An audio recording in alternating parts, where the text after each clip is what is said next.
Welcome to the Unit Economics Podcast. I'm Josh Stabinsky. On today's episode, I sit down with Lucy Dana, co-founder and CEO of One Trick Pony, a peanut butter brand built around Argentinian peanuts and an intentional, unconventional approach to jar design. We get into what it looks like to source ingredients internationally, how their supply chain and production setup evolved over time, and the trade-offs they've made around margins, packaging, and manufacturing control as the business has grown.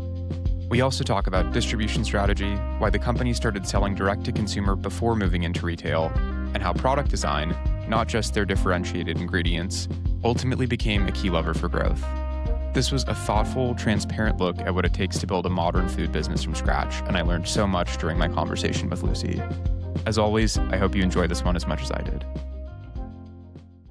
Lucy, thank you so much for taking the time to do this today. If you wouldn't mind just starting with a background on yourself, that would be great. Sure. Thanks for having me. I'm thrilled to share our story. I'm Lucy. I'm the co-founder and CEO of One Trick Pony. I guess quick background, I grew up in Washington, D.C. I went to Duke University for college, and then I moved out to California where I worked at Uber and Blue Bottle Coffee.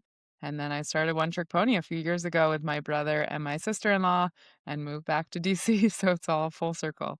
Yeah, very, very full circle. What did the type of work you were doing at both Blue Bottle and at Uber look like? It's so funny because in the moment, sometimes I think when you're earlier in your career, you're like, why do I have this job? Like, how did I get here? What is this ever going to do for me career wise? And then obviously, it only makes sense when you're retroactively looking back from the future. So at Uber, I was there for about 5 years in different operations roles. Say what you will about the culture, but it's very kind of like entrepreneurial and data driven. So it was kind of like best idea wins, and you got to experiment and kind of like just do whatever you wanted as long as like the data backed it up. And I think there's no better training to be an entrepreneur than that. So definitely took like my data chops and kind of the entrepreneurial spirit from there. And then at Blue Bottle, I was on the e-commerce side for a little bit. And so obviously now I'm running an e-commerce business, which is directly related.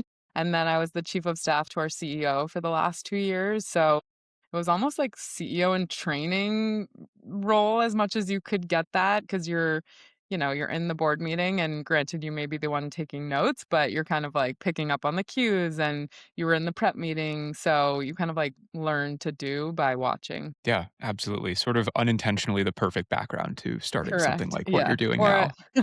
or I've molded that story, but either way, we'll Yeah, take it. either way. So what did the days or weeks leading up to launching One Trick Pony actually look like? How long from thinking, oh, there might be something to this to actually launching the product was there? And yeah, what was the story leading up to launching it? Sure. So my brother Andrew and my sister-in-law Danny, they run a chain of bagel delis here in DC together called Call Your Mother. So they kind of A, already worked together as family, and B, they were already kind of in the food world. And they had their wedding in Argentina in 2021 because that's where my sister-in-law Danny is from. So kind of our lore is that we were down there for the wedding and we were trying the peanut butter and we were just blown away by the taste and the texture of what we were trying. So came home, kind of were thinking like, their bagel deli needs peanut butter. We just tried these amazing peanuts in Argentina. I wanted to do something more entrepreneurial. Like, should we go for it? So in early 2022, I quit my job at Blue Bottle, which was definitely premature. I feel like every advice you ever hear is like, keep your day job as long as possible. And I did the direct opposite. So I quit my job in January of 2022, and then we launched in November of 2022. And obviously, as a naive entrepreneur, you're like, I'll get this thing off the ground in a few months. Our original business plan said we would launch in May, and obviously that wasn't the case. But I think early days, it was like gathering as much information and kind of like informational interviews I could do with anyone I knew in the CPG industry. It was setting up our supply chain to get the peanuts from Argentina. It was figuring out our 3PL in the US. It was getting our branding and our website, everything set up. So yeah, it took us, I guess, 10 months. Okay, that's very quick. I think also it wasn't like, I think if I started today, I would probably do things obviously a lot differently. Like we had all the basics in place. I feel like the piece we were kind of missing was the social media. We definitely started with a cold start. So I didn't post like the journey at all. And now I feel like that's kind of all you see on TikTok is like, 500 days until I launch and that kind of thing. So in retrospect, I definitely would have done that better.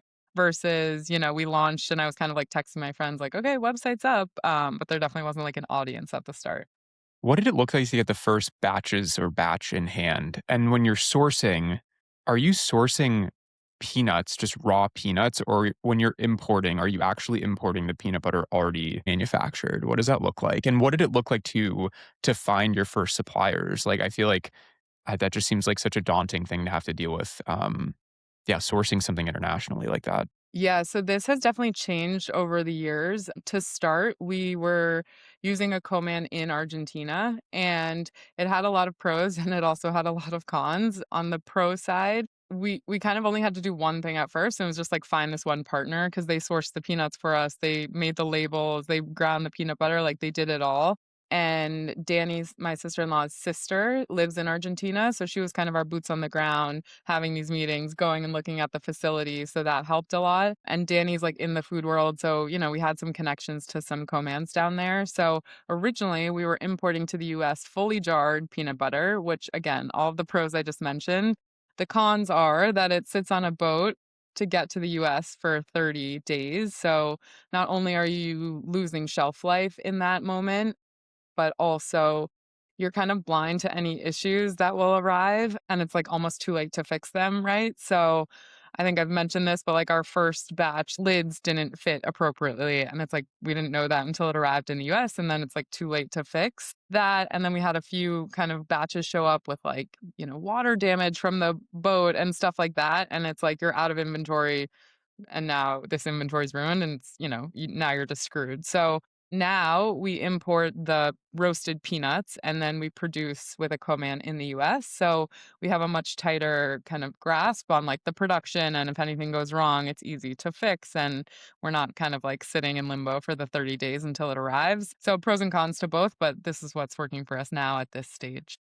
Yeah, it makes sense. I heard you share the story around receiving the batch of peanut butter where the lids didn't fit. What wound up happening though? Like what did you do with that first batch? Oh my god, it was such a mess. It's so funny, like, so much goes wrong, obviously, in the day-to-day of running a startup, food company, and I always say in the moment that one day I'll be telling this story on a podcast and it'll be funny, but, in the moment, it's never as funny. So, yeah, I remember this day very vividly because my brother has a very bad back, and so he was having, like, an episode with his back, and our jars had arrived to our 3PL, and the 3PL had kind of signaled to me, like, something doesn't seem right about these. So we drove the 3 hours. He was laying down in the passenger seat next to me, like, groaning every pothole I hit for the 3 hours. But we got there, and kind of it was a decision like, is this good enough to start with, or do we have to totally scrap this and kind of like delay our launch even more? And we decided it was good enough to launch with. Kind of like I said, we had like no audience, there was kind of no expectation.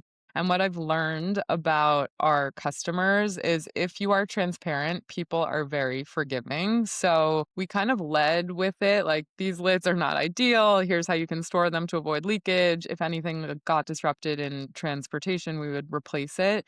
So people kind of knew like this is just the starting point and like we're aware, we're not kind of trying to like hide that this is an issue. And people were very forgiving and we kind of said like, okay, the next batch we're going to improve the lids and the next batch from that, we'll improve XYZ. So I always say like if you're not embarrassed by the first, version of what you launched, you waited too long. So we definitely live and die by that. Yeah, that's excellent advice. When you initially started selling, were you immediately in stores or was this solely e-com direct to consumer at first? It was solely e-com direct to consumer because that's what I had experience with from Blue Bottle, and it was kind of like the easiest thing to stand up. Also, the quickest like, you can get any customer off the street versus if you go into a store, there's the sales cycle and there's the POs, and it's just like the sales cycle is way longer. So we launched direct to consumer and then also Call Your Mother, my brother and sister-in-law's bagel deli. They bought not only the food service tubs that we have to make a peanut butter and jelly bagel, but they also bought the jars to sell in their stores. So they were our first customer. And then slowly from there, we kind of just started with like the one door shoppy shop independent stores where it's like, hand to hand combat. You're DMing and emailing and calling them.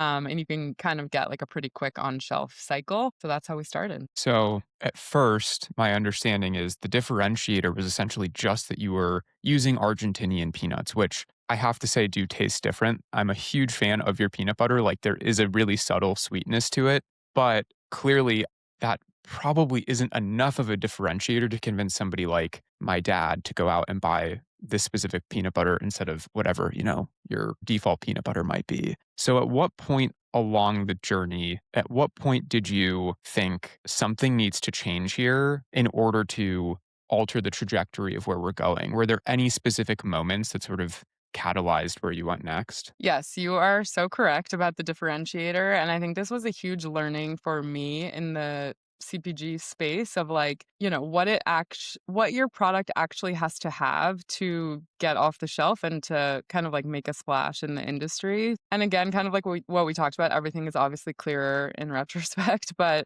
I would say we were kind of chugging along for our first couple of years, and people would always say, like, oh, what's the differentiator? And I would say this Argentinian peanut thing. And, in the back of my head, I was kind of like, all right, it's a cute brand, and like nobody's that brand loyal, and like, it's clean ingredients, whatever. I was saying all the things in my head, but it wasn't really resonating, I think, with consumers of like, this is exactly why I buy this. So, every demo I did, people would come up to me and they would ask questions, but the number one question was always about oil separation in natural peanut butter. So either people were still eating, what we grew up with that has a palm oil emulsifier in it, and they weren't willing to make the switch to natural peanut butter because they didn't want to deal with the mess. Or they were eating natural peanut butter, but they would just complain about how messy of an experience it was. And so yeah, it was just like such a negative experience that they would complain to me about it even if they hadn't tried our peanut butter. So that kind of got me thinking like if everyone is talking about this one experience, like maybe we should pivot and try to solve that problem. So we worked on the new jars behind the scenes probably for a year and a half, designing them totally custom and thinking about the whole experience of opening a new jar of peanut butter, all the negatives now, all the things we wanted to solve, and then adding some other kind of fun user experience things to it. So I will say, since we launched the new jars, I feel like we're on a totally different trajectory business wise.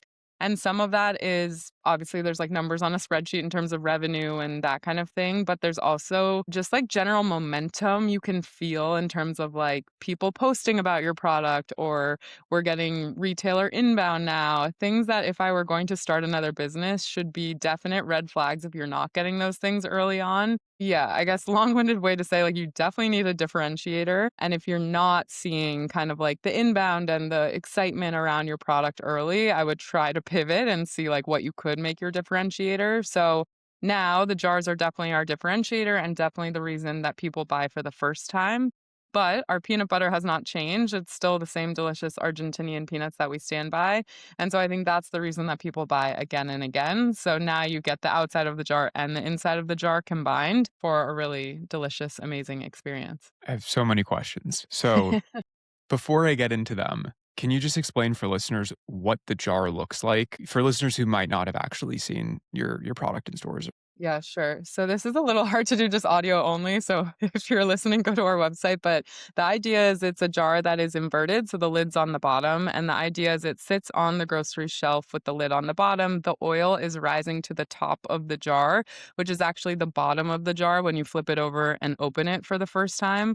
So that means that the peanut butter is on top, the oil is on the bottom. You take off the lid and there's not that oil layer on the top where you're, splashing over the sides. That's the biggest hack with these jars. The other things that we designed are there's a super wide opening. So again, you have way more room to play with and you're not getting a splash over the side. We give you more room to stir. So the jars are a little bit oversized. So again, you have more room to stir. And then probably my favorite feature that doesn't get talked about enough is that there's no internal shoulder on these jars. Most glass jars, there's kind of like that hump where the opening is super small and then it juts out from there. And so you're trying to get your knife like around that curve to get out the last bits. And your knife goes directly down the side of the jar. So you can really get out every last glop of peanut butter. There's like truly nothing left behind. My dog is very upset with me when we made the switch because he no longer gets to lick.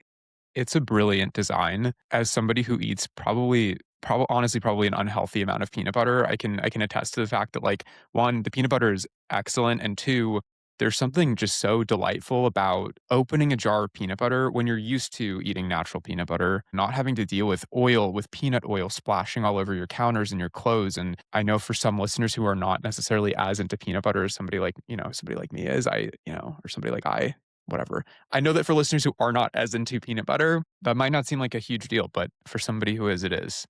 That's why it's fun. I always say, like, we're not curing cancer. This isn't brain surgery, but we are improving this 20 seconds in people's day. And it's really turning something that used to be dreadful into something that's very delightful. Like, it's fun to hold the jar. It just like feels fun. The pony is exciting. So we heard that from our customers over and over again, that it was just like a small joy in their day, even just seeing it sit in the pantry and touching it and, doing the unboxing of it. Again, not rocket science, not brain surgery, but it is fun.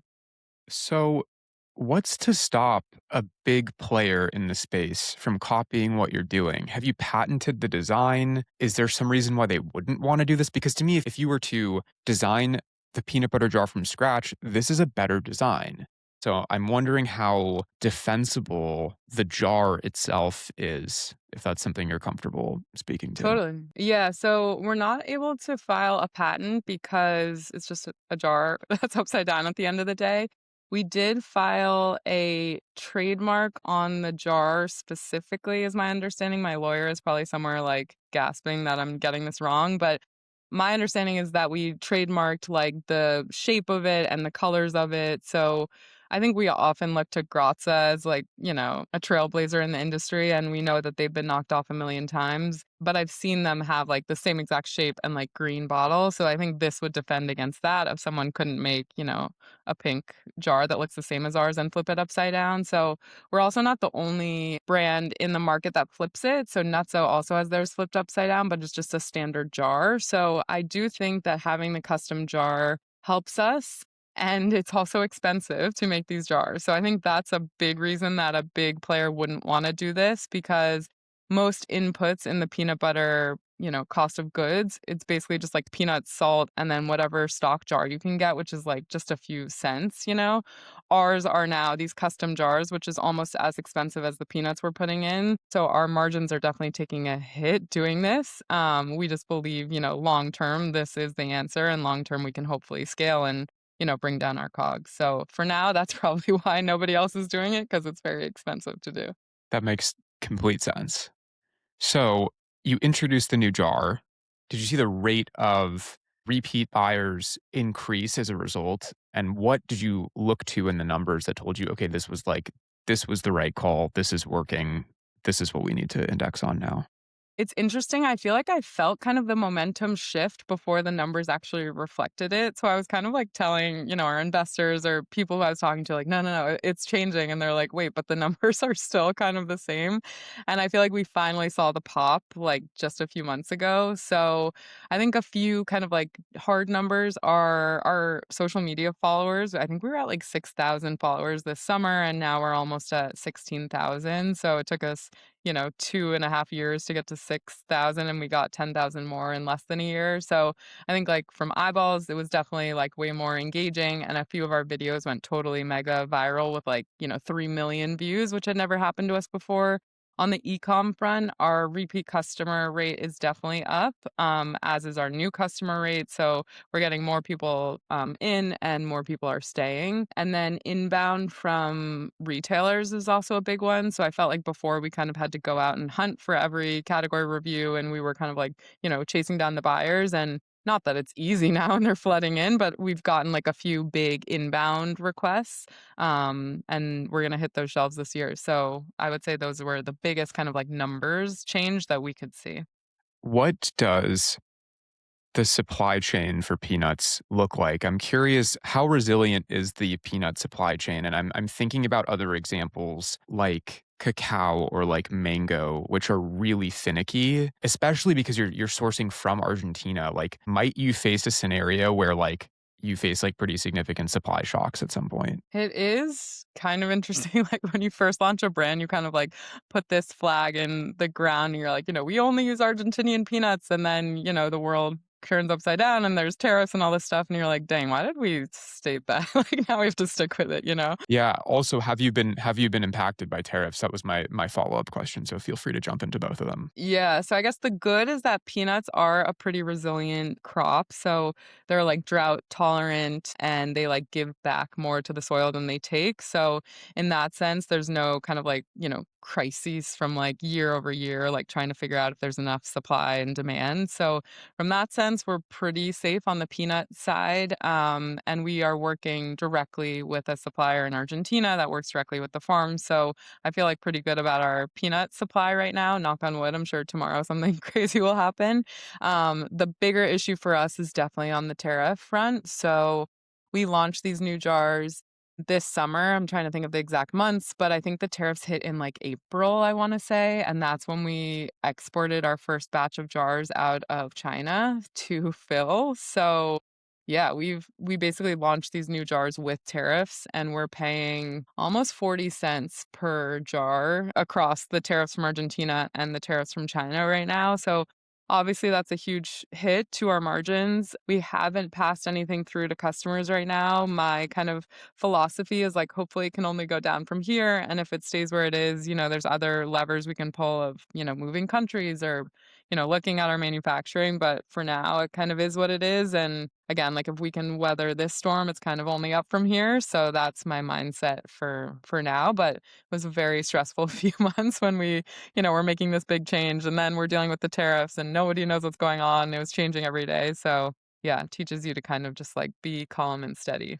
Yeah. On the topic of not passing through the cost to customers, how are you thinking about pricing in general? How did you initially set your price points? And I've read that you have, I think, a 60% gross margin. Is that just like totally off? We used to have really good margins with our old jars and Sure. everything kind of blew up. So that's Okay. definitely not our margins anymore. Would love to be way higher than we Yeah, are I was going to now. say that seems Yeah. extremely high. But anyway, regardless, how are you thinking about pricing the product? And yeah, where did you set it initially? And yeah, what went into that decision? Yeah. So I feel like the kind of like overarching theme of this time with you is like there's art and there's science to everything. I will say when we first started, I was kind of like in an Excel spreadsheet and I was like looking at all of our competitors and looking at price per ounce and, it was like really getting in the weeds on like where we wanted to be.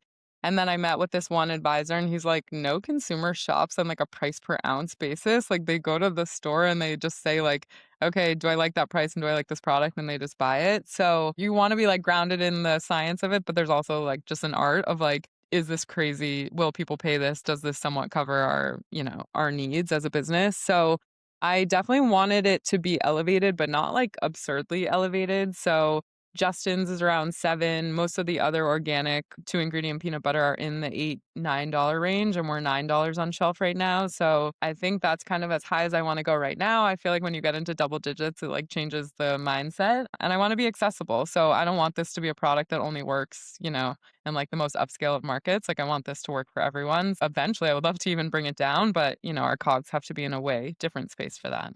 Is there any other advice you've received from mentors or from advisors that you feel like was extremely significant in landing you where you are today? Does anything come to mind? I ask because that feels like such a crucial piece of advice. Like you said, it's a balancing act of art and science, and like one little piece of advice can completely alter the trajectory of the company. So I'm curious if anything else comes to mind. Honestly, what's coming to mind is a piece of advice I got that I would not follow and that I would like almost give the opposite advice on. So an early advisor, I remember when we were like starting and importing the peanut butter and we were trying to figure out how much to order. And we just went for this like full container load of peanut butter. And that's the one that showed up with the lids not working. I remember like we got this advice and they were like, just go for it. Like, if you order so much that like pressure of the inventory will kind of like I don't know, inspire you to go sell and like that will be kind of like your number one thing that you have to figure out is like how to move through this inventory. And then it showed up, didn't work, it was like all busted and like I didn't want to sell it. And I feel like it was just like an unnecessary battle. So I would say like start as small as you can and kind of like do these little tests. So if I could do it all over again, I would have gotten like 1,000 jars, sold those, made improvements, get another 1,000 jars, sold those, made improvements versus, getting 20,000 jars and having to like sell a product you're not 100% proud of. So not advice I followed, but advice I would not follow again. Yes, still very helpful. Very sound advice. Not the advice you received, but the advice you're giving. I'm curious what it looks like to bring a new product to market. How do you work through new product formulation? How do you go about testing a new product? And when do you know it's time to greenlight something new? When is something ready to be sold? Sure. So our business right now is still 50% e-commerce. Another 50% is retail. So retail, as I mentioned, has a really slow sales cycle. So you'll submit to a category review maybe once a year. Let's say you submit in February, you don't hear back until May, and if it's a yes, you wouldn't hit shelves until like November, right? So they need this super long lead time on any new products, and also launching new products in retail is expensive. And everyone tells you this and you're kinda like, "Yeah, yeah, sure." And then, like, you get in the business and you realize what they're talking about. So, a lot of new products, you have to kind of, like, pay to be on the grocery shelves by giving the stores free product when you first launch. So, you're not making a profit on any of these products for, like, months after you launch. So, our philosophy for all those reasons is launch and test on e-commerce. A, because we have this very dedicated consumer base who will like A, give you feedback, B, not buy it again if it's bad, and C, it's a cheaper way to kind of like test what consumers like before you're submitting 2 years in advance and, paying the slotting fees and all that. So we test on e-commerce and only bring what works on e-commerce into retail. And that's kind of our like cycle post-launch right now. I guess pre-launch, kind of like R&D. I would love to say we like have a whole process, but it's usually us in the kitchen. My sister-in-law is a trained chef, so I'll basically, like, order a ton of ingredients, and we'll kind of just have a day where we're, like, mixing up stuff like a mad scientist, and then once we kind of are like, "Hmm, I like this flavor," we'll then loop in our co-man and say, like, "Here's what we want. Can you help us figure out, like, exact amounts and, what's doable from, like, a production standpoint?" And then from there, you make the labels and blah, blah, blah, just, like, kind of all the dominoes fall. But we are currently kind of figuring out our cadence with new flavors and kind of like what's our ingredient philosophy? Do we want it to be very like streamlined? Do we want it to be crazy fun? Like where do we land with all of this? So this year we're hopefully launching a bunch of flavors. So I guess yeah, your listeners can wait and see kind of where we land on all the things I've just mentioned. How did you land on your branding? It's very playful. And I heard you interviewed on another podcast talk about how natural doesn't have to be boring. But was that your idea from the onset, or did that evolve over time? Yeah, it definitely evolved. We work with a firm in DC called Polygraph that my brother's deli, Call Your Mother, had worked with before. So I always say, like, starting this business with my brother, who is an entrepreneur with another business, is a little bit like startups for dummies. Like, I'm kind of like, oh, what firms, what design agency should we work with? And he just like gives me the contact. So in that way, I feel like the path was kind of carved. But I remember in the early days, we wanted it to be kind of like nostalgic, fun. And I get some comments now that are like, oh, I would never buy this because it looks like cosmetics or it looks like ice cream. And like, I wouldn't know that it's like quote unquote healthy. So I think there's not one kind of perspective of like, natural has to be boring or it doesn't have to be boring, but there's definitely like consumers that think a certain way about it. I like it because it appeals to kids and adults both. So I've heard from some parents that say like their kids usually won't eat natural peanut butter, but they'll eat like the pony peanut butter because it's in this cool jar. And then I guess it just like stands out on shelf, which is the other thing that like in the moment we definitely weren't thinking about. But now with the new jars in retrospect, again, everything seems a lot clearer. So, you have just a couple of seconds to appeal to people's attention on shelf. And so obviously ours are definitely standing out versus kind of the sea of like beiges in the natural peanut butter aisle. So again, like, I don't know if we like went into it with this like scientific approach, but kind of just like getting a little bit more fun and playful, I think, as we go along. Yeah, makes sense. You mentioned that 50% of your sales roughly are coming from direct to consumer versus retail. Given the scale you're at today, that seems remarkably high to me. Is there a target ratio you're aiming for? At what point is it too much direct to consumer, for example, or not enough? And how do you think about that balancing act as you grow? Yeah, I think A, we're smaller than people think. I'll say that. And then B, I don't know if I have like an exact answer of like, at scale, I would love to be 30% and 70% or whatever. I do think one thing that's coming to light a lot more as we grow is just the profitability of different channels. I think when I launched, obviously you understand that concept hypothetically. And then now that you were running basically two different channels, you kind of are like, like if e-commerce is more profitable, why am I leaning into retail so hard? So there's a little bit of push and pull of like, I think peanut butter is a product where people want to buy it where they buy groceries. Like there are certain products that you'll buy online and you'll go out of your way to buy, but peanut butter is like a pantry staple. And so I think maybe people will buy it a few times online, but I think at the end of the day, like we need to be on grocery shelves because that's where people expect to find you. But I think e-commerce, is a better channel for us. So still trying to kind of figure out like what's the mix and what's the hope. My hope is that we can cultivate like such a special experience that people will go out of their way to buy from us on e-commerce. So that means these like specialty limited edition drops that you can only buy from our website and feeling like you're VIP, you get like insider knowledge or you get to vote on upcoming flavors is something we're playing around with. So for now, I love e-commerce. I want to lean in, especially you have that direct relationship with the customer versus when something's on the Whole Foods shelf, I have no idea who's buying it and if they liked it, if they didn't like it. So hoping to kind of maintain that connection while I still can. You mentioned Graza earlier in the episode, and I'm wondering if there are any other companies you look to for inspiration that have shaken up a legacy food product or category in that way by introducing something maybe in packaging, maybe not in packaging, but introducing something that has made the experience of either using or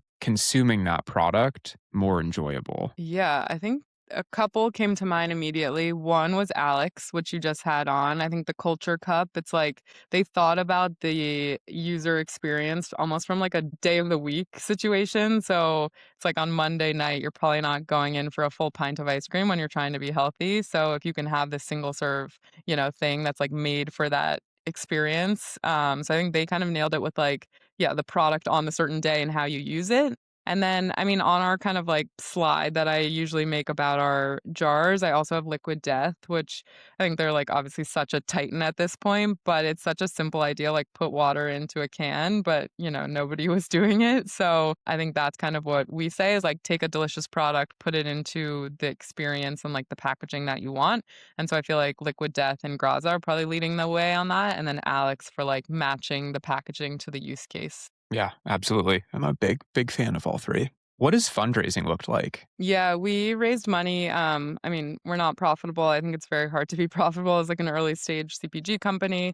And that's something I think I kind of like didn't fully understand when I started this. Like I quit my job and, I knew it would take money to get off the ground, but I think I didn't totally understand the unit economics of the whole thing and that, when you're paying to get on grocery shelves and, the cash conversion cycle and all of this, that it would take probably way longer than I originally thought to get profitable. So we've definitely raised money. Yeah, it's kind of like just a part of being a founder, I think, at this stage is like you're having these conversations, you're getting to know investors, even if you're not actively fundraising. So it's definitely a big part of the job and probably a piece that I definitely way underestimated coming into it. But it's also kind of a fun part of it because right now I'm the only full-time employee. And so, I talk with my brother and my sister-in-law and bounce ideas off of them and get advice. But a lot of these investors are like, dealing with founders all day and they understand the market and all of that. So to get 30 minutes with someone who's like so smart and gets to talk to all these companies and can give you kind of like unbiased advice,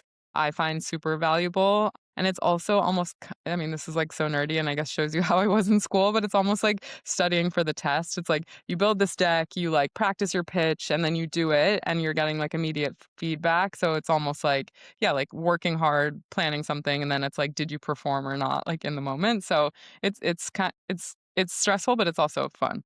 What's been the biggest surprise to date in getting to where you are? Oh my gosh. I think just like the pure level of support has honestly blown me away. And that comes from, I guess, a few different perspectives. So, one I will say is just like people from your past that support you is a very cool piece of the your day. So, like people I went to middle school with that I truly haven't spoken to in 30 years will like email me and say, "Oh, I saw you on the shelf and now you should connect with this person I know and now we're doing business with that person that they connected me to." And I'm like, "I haven't thought about, Sarah Jones from middle school in like 20 years and now here she is like helping me in my business and being so supportive." So that has been a really cool part of it. And then also just like strangers on the internet. So now I have like, dozens of kind of like Instagram friends that DM my, brand account and we chat in the DMs every day and like I know where they live and what they like and all of that. So, and, obviously they don't have to do that. They don't know me personally. So the support from both like people from my past and just like complete internet strangers has been a delightful piece of this. What's something you've changed your mind about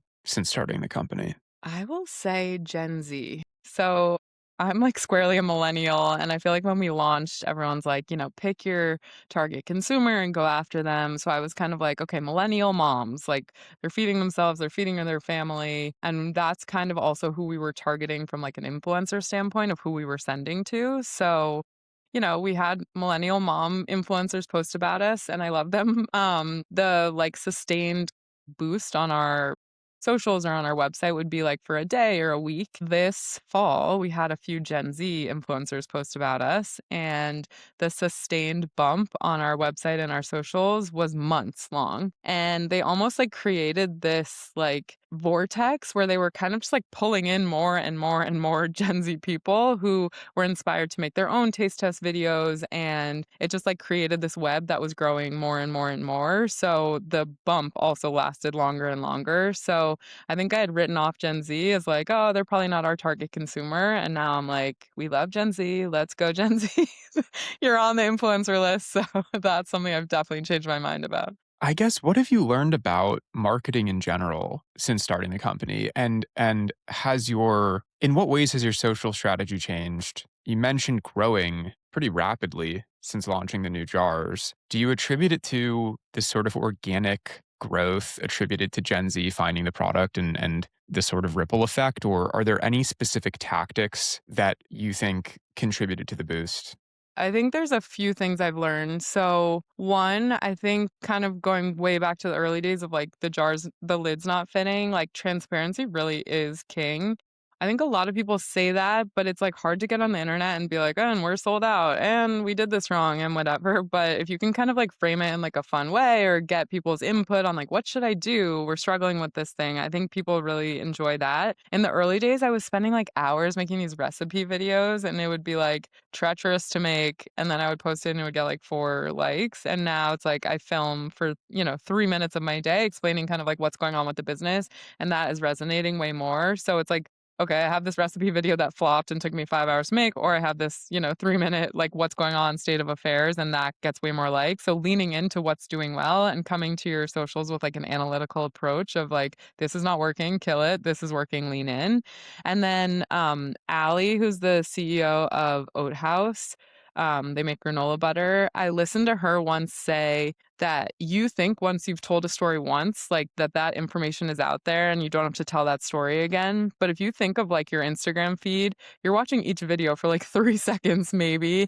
And, your followers, probably only like 20% of them see all the content you put out. So also once you have a video that goes viral or lands or does really well, basically make that same video like 10 more times, because that will reach new audiences. And it takes people a few times seeing the same story over and over again to really resonate with it. So I think I've leaned into that with the new jars of like, people are enjoying learning how we got here and what changes we're making. And it also looks really good on screen. So, the first video that got 3 million views, me explaining it, I'm like, okay, we have to make more of these. And you kind of just like pump it until it doesn't do that well anymore and find like the next thing that does. So that's my advice. Yeah, that's such a good lesson. I think we have time for one more question. Where do you see One Trick Pony 3 to 5 years from now? Oh my gosh, doing peanut butter world domination. No, I think we definitely want to use kind of peanut butter as the platform. So see how far we can take it and like what else we can put it into. So in 3 to 5 years, I would love to be like, no matter where you live in the US, you have an easy place to buy us nearby. And I would want there to be more than like 2 SKUs on the shelf. So hopefully we have like a whole line of flavored peanut butters, and then also like beyond the peanut butter aisle, I hope we're flourishing. So whether that's like a chocolate or a cracker or whatever it is, I hope we're kind of following in the Grazia footsteps of like, there's no product they won't make. And I hope we can do the same with peanut butter. Lucy, thank you so much for the time. If you want to share with listeners where they can find One Trick Pony, please feel free to do so. Sure. We could not get the domain we wanted, so it's onetrickponynuts.com. And that's our socials. You can find us everywhere with that. Amazing. And then what about any specific retail chains? So you can find us in almost 1,000 doors nationwide. Our biggest chain is the Fresh Market. We're in one region of Whole Foods, which is the Mid-Atlantic region. And we are launching in a national retailer in mid-February that rhymes with Prouts. Very exciting. I'm a big fan of Prouts, so I can't wait to so find you on shelves there. Yeah, absolutely. Oh man, thank you so much. I really appreciate the time. This is great. Thank you for having me. I hope you enjoyed the conversation. Make sure to follow or subscribe wherever you listen to podcasts so you can stay up to date with the latest episodes. Thanks for listening.